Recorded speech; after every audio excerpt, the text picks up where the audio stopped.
चालू करें roast wars. This is going to be a long one. I hope it is not, but I think it will B.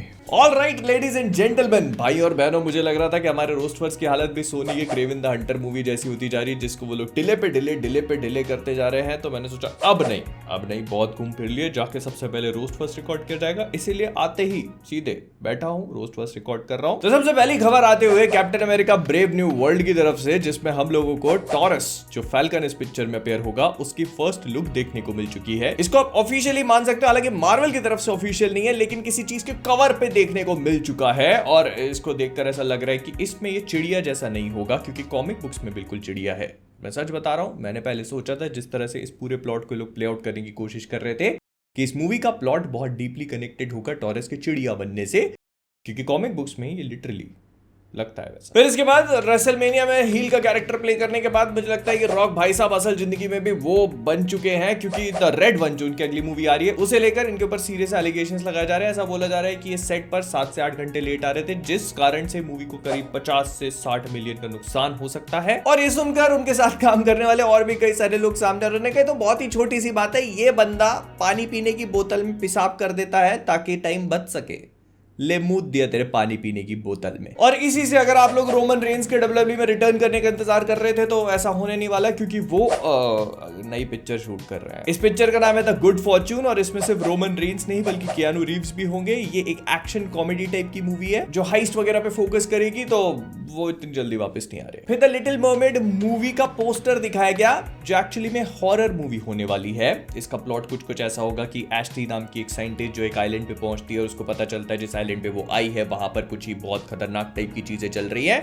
और इस poster को देखने के बाद मुझे लगा कि अगर ये हॉरर है तो फिर पहले वाली क्या थी. फिर एमसीयू में मोनिका रैम्बो की फोटोन को लेकर एक प्रोजेक्ट वर्क्स में था, जिसको उन्होंने फाइनली एक्स करके मतलब खत्म कर दिया है, और अब उसकी कहानी किसी और प्रोजेक्ट में कंटिन्यू होगी. आई एम ग्लैड टू सी कि मार्वल अपने 12 बजे और नशे में हुए डिसीजंस को खत्म करने का फैसला ले रहे हैं. लेकिन आगे क्यों कंटिन्यू होगी, मगर क्यों? फिर इसके बाद जैक स्नाइडर ने जेम्स गन के डीसी को लेकर कहा कि वो कंप्लीटली डाउन है अगर कैरेक्टर्स को माइथोलॉजिकली करेक्ट तरीके से और रेवरेंस के साथ ट्रीट किया जाए तो. रेवरेंस के साथ और माइथोलॉजिकली करेक्ट तरीके से. बैटमैन और लोइस का बच्चा प्लान कर रहे थे ये. फिर इसके बाद डेनिस विल्लेनव ड्यून मसीहा थर्ड पार्ट उसका लिखना शुरू कर चुके हैं, लेकिन इससे पहले उनका कोई और प्रोजेक्ट आएगा जिसके बारे में पहले भी बात कर चुके हैं. और मैंने सोचा था कि रोस्टवर्स को बिना किसी प्रॉब्लम के कल रिलीज कर दिया जाएगा, लेकिन कल ड्रॉप हो गया द बॉय सीजन 4 का ट्रेलर, जो अगर आप लोगों ने नहीं देखा होगा तो यहां कहीं पे लिंक फ्लैश हो रही होगी, जाके देख सकते हैं. बट द थिंग इज, इस वजह से हमें कई सारी और भी नई खबरें मिल चुकी हैं, जिसमें से एक आती है जिनकार्लो डेस्पेसितो की. उन्होंने कहा कि उनको मार्वल में कास्ट कर लिया गया है, और कोई छोटे मोटे रोल नहीं, एक नए अननोन रोल में, जो कि कंप्लीटली न्यू होगा, कॉमिक बुक्स में एग्जिस्ट नहीं करता है. और ऐसा कौन सा रोल है इनको इसके बारे में नहीं पता, और जल्दी मार्वल इसको लेकर अनाउंसमेंट कर भी देगा. मुझे तो लगता है जीन ग्रे का होगा. आपको क्या लगता है? लगता है भाई को माइल्स मोरालेस स्पाइडरमैन बनाने वाले हैं. फिर इसके बाद बैटमैन का एक नया गेम अनाउंस हो चुका है, जिसका नाम होगा आर्खम शैडो. और इससे पहले आप अपने घोड़े बहुत लंबे खड़े कर लो, मैं पहले ही बता देता हूं कि ये एक वीआर गेम होगा. पता नहीं कैसा बनाया जाएगा. इससे पहले भी बैटमैन का एक आर्खम यूनिवर्स में सेट वीआर गेम बनाया था, but that was not so good. ये एक फुल फ्लेजेड वीआर गेम होगा, और इसको मेटा क्वेस्ट के लिए बनाया जा रहा है. इसमें rat catcher most probably villain होगा, और इसके जो वॉइस एक्टर है वो वही सेम होंगे जो आर्खम ओरिजिन्स में थे, तो प्रोबेबली उसी टाइमलाइन के थोड़ा आसपास सेट होगा. एंड नहीं, इसमें रॉकस्टेडी किसी भी तरीके से इन्वॉल्व नहीं है ना. ये बहुत ही मजेदार खबर है. तो बहुत सारे मल्टीपल सोर्सेज ने इस बात को रिपोर्ट किया है कि वेस्ली स्नाइप्स जो हमारे पुराने वाले ब्लेड थे वो एक बार फिर से एमसीयू में रिटर्न कर रहे हैं, और एक प्रोजेक्ट में नहीं, मल्टीपल प्रोजेक्ट्स में, जिसमें हम उनको मल्टीवर्सल सागा में देखेंगे, प्रोबेबली सीक्रेट वॉर्स और भी कई सारी पिक्चरों में. तो ऐसा स्पेकुलेटेड है कि उसकी पहली अपीयरेंस होगी डेडपूल एंड वुल्वरीन में. ना ये मजेदार इसीलिए क्योंकि अगर आप नहीं जानते तो Ryan Reynolds already Wesley Snipes की ब्लेड मूवी में काम कर चुके हैं. वो हैनिबल किंग के रोल में थे, और उससे भी ज्यादा खतरनाक Ryan Reynolds hated every bit of it. उन्हें रत्ती भर इस बंदे के साथ काम करना पसंद नहीं था. तो अगर ये बंदा डेडपूल एंड वुल्वरीन में रिटर्न कर रहा है तो रायन रेनॉल्ड्स इस पूरी केमिस्ट्री को बहुत ही अच्छी तरह से एक्सप्लोर कर सकते हैं. I mean I see a lot of potential here, real life वाली और रियल लाइफ वाली भी. फिर इसके बाद फास्ट 11 की फिल्मिंग बिगिन हो जाएगी अर्ली 2025 में. इतना टाइम लिया है, लगता है इस बार स्क्रिप्ट लिखी होगी. मैं भी कई बार जोक मार देता हूं लगता है। फिर सिडनी स्विनी जो है उन्होंने फाइनली अपना क्रश डिक्लेयर कर दिया and he is none other than Leonardo DiCaprio. शर्म आनी चाहिए आपको, आपकी उम्र वाली को अम्मा बुलाते हैं वो। खैर लियो भी सन 90 के बाद से टाइटैनिक पे चढ़े नहीं, तो ये अच्छा मौका हो सकता है उनके लिए। फिर इसके बाद ऐसा बोला जा रहा है कि मार्वल स्टूडियोज उस राइटर को लॉक इन करने के फेज में पहुंच चुका है जिसने उनको सबसे अच्छी एक्समेन की स्क्रिप्ट पिच इन करी थी। राइटर कौन होगा इसके बारे में नहीं पता, लेकिन आप एक्साइटेड हो इससे पहले आपको बता देता हूं कि मूवी एटलीस्ट 5 से 7 साल दूर है आज से। इतना आगे का कौन सोच रहा है भाई, मैंने तो वैसे भी कोविशील्ड लगवाई है। फिर इसके बाद स्वागत है आप सबका हमारी साप्ताहिक ब्लेड न्यूज में। तो इस हफ्ते हमको ये पता चल रहा है कि ब्लेड पुराने टाइम से मॉडर्न टाइम में आने के बाद फिर से पुराने टाइम से मॉडर्न टाइम में आने के बाद फिर से पुराने टाइम से अब एक बार फिर से मॉडर्न टाइम में आ चुकी है। 1000 लाख करोड़ राइटर चेंज करने के बाद फाइनली इनको कुछ ऐसा मिल चुका है जिसने मॉडर्न टाइम की जो स्क्रिप्ट है उसको क्रैक कर लिया है and now they are finally starting to film it. और अगर सब कुछ सही रहा तो मेरी मौत से पहले ये मूवी रिलीज भी हो जाए। बट अगर आप सोच रहे हो तो इसको मॉडर्न डे में सेट करने के पीछे का कॉन्सेप्ट सिर्फ यही है कि इसको मिडनाइट सन से कनेक्ट करना चाहते हैं और ऐसे करके ही इसको कर भी सकते हैं। और ये सब चल ही रहा था कि साप्ताहिक ब्लेड सेगमेंट में एक खबर और भी ऐड हो जाती है कि ब्लेड की जो मूवी है वो मॉडर्न डे में सेट होने के साथ साथ 2026 में आएगी। पहले 2024 में थी, फिर 2025 में गई, लेकिन मार्वल वालों को लगा कि हम ये सब नहीं कर पाएंगे, अब 2026 में डाल दो इस पिक्चर को। रिपोर्ट्स अभी कंफर्म नहीं है, लेकिन जितना भी सुनने को मिल रहा है उस हिसाब से मूवी फिलहाल के लिए 2026 में है। इस हिसाब से ब्लेड का तो पता नहीं, लेकिन मार्शाल्लाह अली जरूर डे वॉकर बन जाएंगे। फिर ऐसा सुनने में आया कि मून नाइट सीजन 2 को फाइनली एक रिलीज डेट मिल सकती है, एटलीस्ट एक रिलीज विंडो, जो कि बिल्कुल भी नजदीक की नहीं है। एक बार फिर से कोविशील्ड की याद आते हुए 2026 के एंड से लेकर 2027 की स्टार्टिंग तक ये कंटिन्यू किया जाएगा, ऐसा बोला जा रहा है, क्योंकि इसकी रिलीज और फिल्मिंग विंडो भी उसी के आसपास की है। और अगर ऐसा चलता रहा तो सीक्रेट वॉर्स 2027 तक। Oh my God. हे सीरी, ये योगी जी का नंबर क्यों दिखा रही है? फिर इसके बाद कुमार नंजानी का कहना पड़ता है कि इटर्नल्स की रिलीज के बाद उनको थेरेपिस्ट के पास जाना पड़ा था। मुझे लगता है इटर्नल्स नहीं, मैडम वेब देख ली होगी गलती से। फिर इसके बाद क्रिस हेम्सवर्थ से काफी सारी बातें करी गई। तो पहली बात तो उन्होंने फ्यूरियोसा जो उनके आने वाली मूवी है उसकी तारीफ करी। उन्होंने कहा कि भाई बहुत ही बढ़िया मूवी है, एकदम आर रेटेड मैडनेस में हम लोग जा रहे हैं और इसमें एक बहुत ही बड़ी सी एक्शन सीक्वेंस है जो मैंने अभी तक कभी फिल्म ही नहीं करी। लगभग 15 मिनट की एक्शन सीक्वेंस है, लगभग 200 लोग इसमें लगे हैं और 78 डेज का शूट है। क्रिस हेम्सवर्थ के लिए सब कुछ नया था। पहले तक तो मैं मान लेता, लेकिन एक्सट्रैक्शन 1 और 2 करी आपने तो मेरे को थोड़ा हार्ड टू बिलीव हो रहा है। और जब ये सब कुछ कम पड़ने लग गया तो फिर उन्होंने थॉर लव एंड थंडर की बुराई करनी शुरू कर दी। उन्होंने कहा कि यार मेरे से गलती हो गई, मैं उसकी पूरी वैकीनेस और गूफीनेस में इतना इम्प्रूव कर बैठा कि मेरे को खुद ही पता नहीं लगा। और अल्टीमेटली वो ऐसा वर्जन निकल के आया कि मेरे से खुद भी देखा नहीं गया। मैं माफ़ी चाहता हूँ।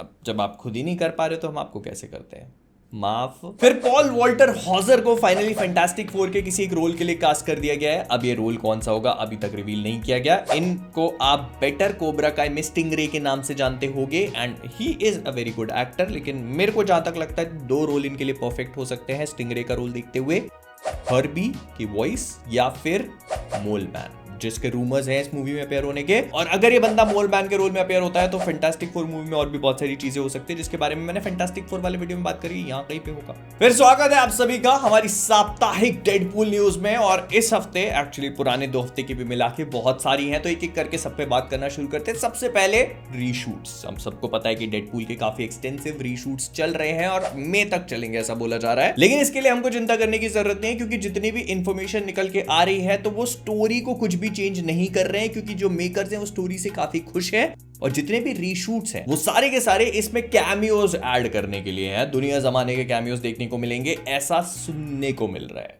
पहले ही बता रहा हूं। फिर रायन रेनॉल्ड्स से किसी ने डेडपूल एंड वोल्वरीन के बारे में पूछा तो उन्होंने कहा कि डेडपूल एंड वोल्वरीन अभी तक की सबसे ज्यादा डेडपूली मूवी है। इसमें आपको डेडपूल का सब कुछ देखने को मिलेगा, एफ बॉम्ब्स, वायलेंस और पता नहीं क्या कुछ। और इतना कुछ आपने अभी तक किसी डेडपूल मूवी में नहीं देखा। और फिर ह्यूज जैकमैन से किसी ने पूछा कि आपको येलो वाला सूट पहन के कैसा लगा वुल्वरीन का, तो उन्होंने कहा इट फेल्ट सो राइट। मुझे यकीन नहीं होता कि मैंने अभी तक ये काम कैसे नहीं किया, it just felt so good. इसीलिए अगर आप पहले कर देते तो फॉक्स वाले सड़क पे कैसे आते। और फिर अगर आप सोच रहे थे कि डेडपूल एंड वुल्वरीन देखने के लिए आपको मार्वल की बहुत सारी पुरानी मूवीज देखनी पड़ेगी, इनफैक्ट फॉक्स के एक्समेन वाली मूवीज भी रिवाइज करनी पड़ेगी, तो डेडपूल के डायरेक्टर शॉन लेवाई ने कहा कि ऐसा कुछ भी नहीं है। इनफैक्ट उन्होंने मूवी को एकदम एंटरटेनिंग बनाने की कोशिश करी है और ये एग्जैक्टली ऑपोजिट है कि आपको कुछ भी रिवाइज करके जाना पड़े। मतलब लोगन वापस आ रहा है, पुराने मरे हुए और जिंदा एक्समैन भी वापस आ रहे हैं। हो सकता है शक्तिमान का कैमियो भी आपको देखने को मिल जाए, लेकिन आपको होमवर्क करके जाने की जरूरत नहीं है। अगर नहीं करके गए ना तो आपको ये पिक्चर उतनी ही समझ में आएगी जितना मॉर्बियस के खून पीने की टेक्निक। लेकिन इसी के साथ एम्पायर मैगजीन में इन सब लोगों के इंटरव्यू है, जिसमें से केविन फाइगी ने कहा कि रायन रेनॉल्ड्स ने उनको डेडपूल मूवी के कई सारे वर्जन सुनाए थे, जिसमें से सबसे पहला तो एक अलग ही मूवी का वर्जन था जो 3 पर्सपेक्टिव से सुनाया जाता, और उसको टोपी मास्टर ने स्ट्रेट अवे रिजेक्ट कर दिया, बोल के कि कौन सा नशा पत्ती करके आओ, ये तो हमारा काम है। और फिर रायन रेनॉल्ड्स गए ह्यू जैकमैन के पास, उन्होंने कहा भाई मेरे पास कोई रास्ता नहीं बचा, आ जा।